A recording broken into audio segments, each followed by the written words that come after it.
आदित्य कुमार सिंह।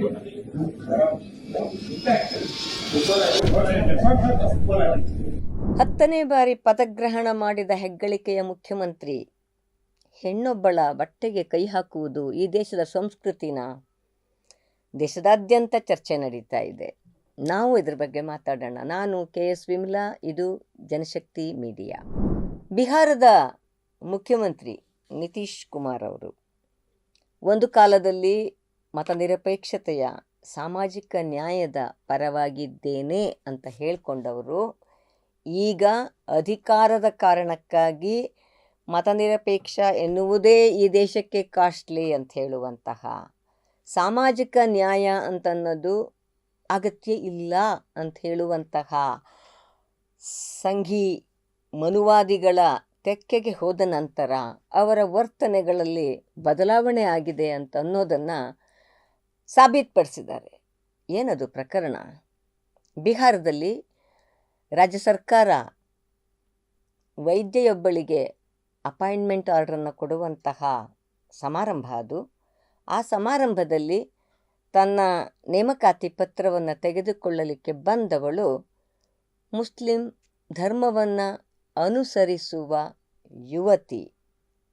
ಆಕೆಗೆ ಆ ನೇಮಕಾತಿ ಪತ್ರವನ್ನು ಕೊಡುವಾಗ ನಿತೀಶ್ ಕುಮಾರ್ ಅವರು, ರಾಜ್ಯದ ಮುಖ್ಯಮಂತ್ರಿ, ಅವಳು ಹಾಕಿಕೊಂಡಿರುವ ಶಿರವಸ್ತ್ರ, ನಕಾಬ್, ಹಿಜಾಬ್, ಏನನ್ನು ಬೇಕಾದರೂ ಕರೀಬಹುದು, ಬೇರೆ ಬೇರೆ ಹೆಸರುಗಳಿದ್ದಾವೆ ಅದಕ್ಕೆ, ಅದನ್ನು ತೆಗೆಯುವಂತೆ ಕೈ ಸನ್ನೆ ಮಾಡ್ತಾರೆ ಮತ್ತು ಅವಳಿಂದ ಅದಕ್ಕೊಂದು ಪ್ರತಿಕ್ರಿಯೆ ಬರುವ ಮುನ್ನವೇ ಅವಳ ಆ ಶಿರವಸ್ತ್ರ ಅಥವಾ ಮುಖವಸ್ತ್ರಕ್ಕೆ ಕೈ ಹಾಕಿ ಎಳೀತಾರೆ.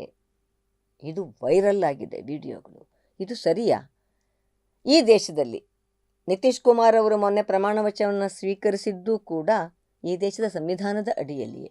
ಈ ದೇಶದ ಸಂವಿಧಾನ ಬಹಳ ಸ್ಪಷ್ಟವಾಗಿ 14, 19, 21 ಮೂಲಕ ಘನತೆಯ ಬದುಕನ್ನು, ಸಮಾನ ಅವಕಾಶಗಳನ್ನು ಖಾತ್ರಿಪಡಿಸುವಂತಹ ಒಂದು ದೇಶ ನಮ್ಮ ದೇಶ. ಸಂವಿಧಾನ ಕೇವಲ 14, 19, 21 ಅಲ್ಲ, ಆರ್ಟಿಕಲ್ 25 ಪ್ರಕಾರ ದೇಶದ ಜನ ಯಾವ ಧರ್ಮವನ್ನು ಬೇಕಾದರೂ ಅನುಸರಿಸಬಹುದು, ಧಾರ್ಮಿಕ ಆಚರಣೆಯ ಸ್ವಾತಂತ್ರ್ಯ ಇದೆ ಅಂತ ಅನ್ನೋದನ್ನು ಖಾತ್ರಿಪಡಿಸ್ತದೆ.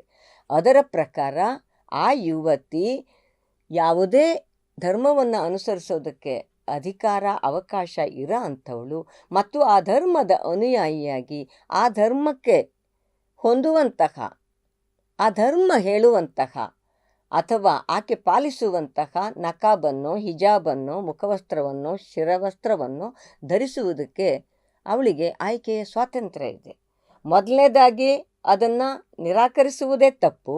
ಎರಡನೇದಾಗಿ ಅದು ಅಗತ್ಯವಿರುವಂತಹ ಕೆಲವು ಸಂದರ್ಭಗಳಿರಬಹುದು, ಆದರೆ ಇದು ಅಂತಹ ಸಂದರ್ಭ ಅಲ್ಲ. ಹಾಗಿದ್ದೂ ಕೂಡ ಅದನ್ನು ತೆಗೆಯಬೇಕೆಂದಿದ್ದರೆ ಪೂರ್ವ ಅದಕ್ಕೆ ಮಾಹಿತಿಯನ್ನು ಕೊಡಬೇಕಾಗಿತ್ತು ಅನ್ನೋದು ಒಂದು. ಆದರೆ ಅದರ ಅಗತ್ಯ ಇಲ್ಲ. ಅದು ಸಾಲದೆಂಬುದಕ್ಕೆ ಇವರೇ ಕೈ ಹಾಕಿ ಆ ವಸ್ತ್ರವನ್ನು ಎಳೆಯುವಂತಹ ಕ್ರಿಯೆ ಇದೆಯಲ್ಲ, ಅದು ರಾಜ್ಯದ ಒಬ್ಬ ಮುಖ್ಯಮಂತ್ರಿ. ಇದು ಖಂಡಿತ ಸರಿಯಾದಂತಹ ನಡವಳಿಕೆ ಅಲ್ಲ ಅಂತ ಅನ್ನುವುದನ್ನು ಇಡೀ ದೇಶದ ಮತನಿರಪೇಕ್ಷ ಮತ್ತು ಮಹಿಳೆಯರ ಘನತೆಯನ್ನು ಗೌರವಿಸುವ ಪ್ರತಿಯೊಬ್ಬರು ಹೇಳ್ತಿದ್ದಾರೆ. ದೇಶದ ಮಹಿಳಾ ಸಂಘಟನೆಗಳು ನಿತೀಶ್ ಕುಮಾರ್ ಅವರು ಮಾಡಿದಂತಹ ಇಂತಹ ಸಂವಿಧಾನದ ಉಲ್ಲಂಘನೆ, ಮಹಿಳೆಯರ ಘನತೆಯ ಹಕ್ಕಿನ ಬದುಕಿನ ಉಲ್ಲಂಘನೆಗಾಗಿ ಬೇಷರತ್ ಕ್ಷಮೆ ಯಾಚಿಸಬೇಕು ಅಂತ ಕೇಳ್ತಾ ಇದ್ದಾರೆ.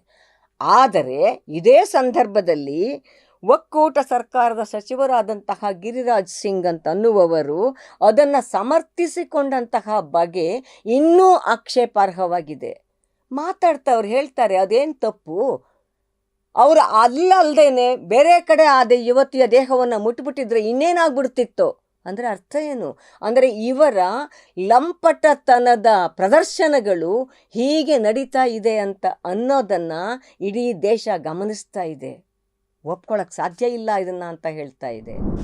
ಉತ್ತರ ಪ್ರದೇಶದ ಸಚಿವರು ಕೂಡ ಅಂಥದ್ದೇ ಮಾತುಗಳನ್ನು ಆಡಿದ್ದಾರೆ ಅಂತ ಅನ್ನೋದನ್ನು ಕೂಡ ನಾವು ಗುರುತಿಸಬೇಕು.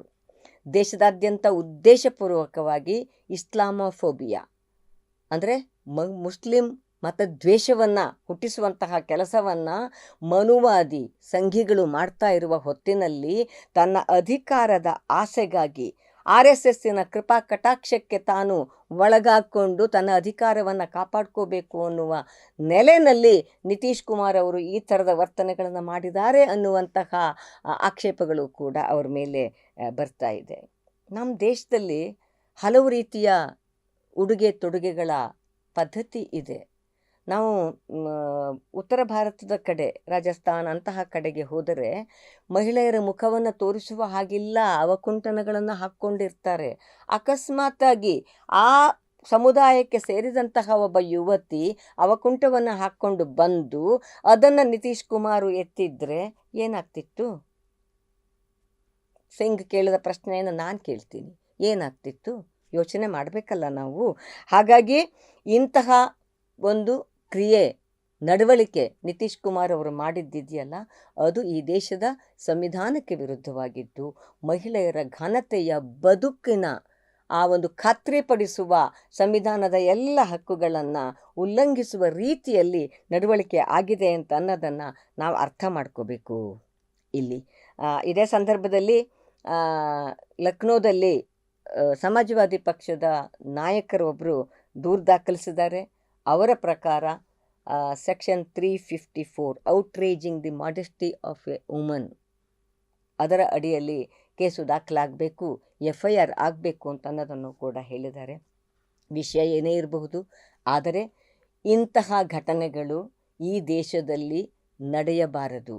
ಕರ್ನಾಟಕದಲ್ಲಿ ಕೂಡ ತಲೆವಸ್ತ್ರವನ್ನು ಇಟ್ಟುಕೊಂಡು ಎಷ್ಟೊಂದು ದೊಡ್ಡ ಗಲಾಟೆಯನ್ನು BJP ಸರ್ಕಾರ ಇರುವಾಗ ಅನಗತ್ಯವಾಗಿ ಎಬ್ಬಿಸಿ ಸಾವಿರಾರು ಜನ ಮುಸ್ಲಿಂ ಯುವತಿಯರು ಪರೀಕ್ಷೆ ಬರೆಯಲಿಕ್ಕೆ ಸಾಧ್ಯ ಆಗದೇ ಇರುವ, ಶಿಕ್ಷಣದ ಕಕ್ಷೆಯಿಂದ ಹೊರತಳ್ಳಿದಂತಹ ಕೆಲಸಗಳಿಗೆ ಕೂಡ ನಾವು ಸಾಕ್ಷಿಯಾಗಿದ್ದೀವಿ.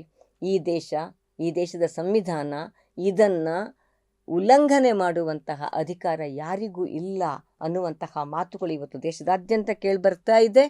ಈ ಜನಶಕ್ತಿ ಮೀಡಿಯಾದ ಮೂಲಕ ನಾವು ಕೂಡ ಅದೇ ಅಭಿಪ್ರಾಯವನ್ನು ಹೇಳ್ತಾ ಇದ್ದೀವಿ.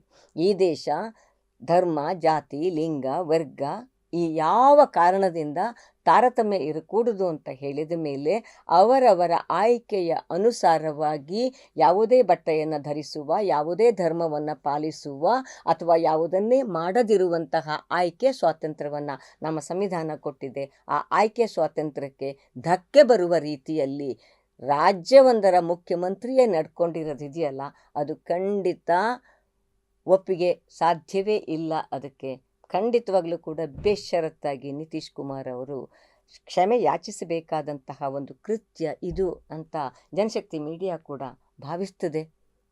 ಮುಗಿಸ್ತೀನಿ ಮಾತುಗಳನ್ನು. ಮುಗಿಸೋದಕ್ಕಿಂತ ಮುಂಚೆ ಎಂದಿನಂತೆ ನನ್ನ ಕೋರಿಕೆ, ಪಕ್ಕದಲ್ಲಿ ಒಂದು ಬೆಲ್ ಐಕಾನ್ ಇದೆ, ಅದನ್ನು ಪ್ರೆಸ್ ಮಾಡಿ ನೀವು ಸಬ್ಸ್ಕ್ರೈಬರ್ ಆಗಿ. ಹಾಗೆಯೇ ಜನಪರ ಮಾಧ್ಯಮವನ್ನು ಬೆಂಬಲಿಸೋದಕ್ಕೆ ಜಾಯಿನ್ ಅನ್ನುವ ಬಟನ್ ಇದೆ, ಅಲ್ಲಿ ಪ್ರೆಸ್ ಮಾಡಿದರೆ ನೀವು ನಮ್ಮ ಜೊತೆ ಜಾಯಿನ್ ಆಗ್ತೀರಿ. ನಮಸ್ಕಾರ.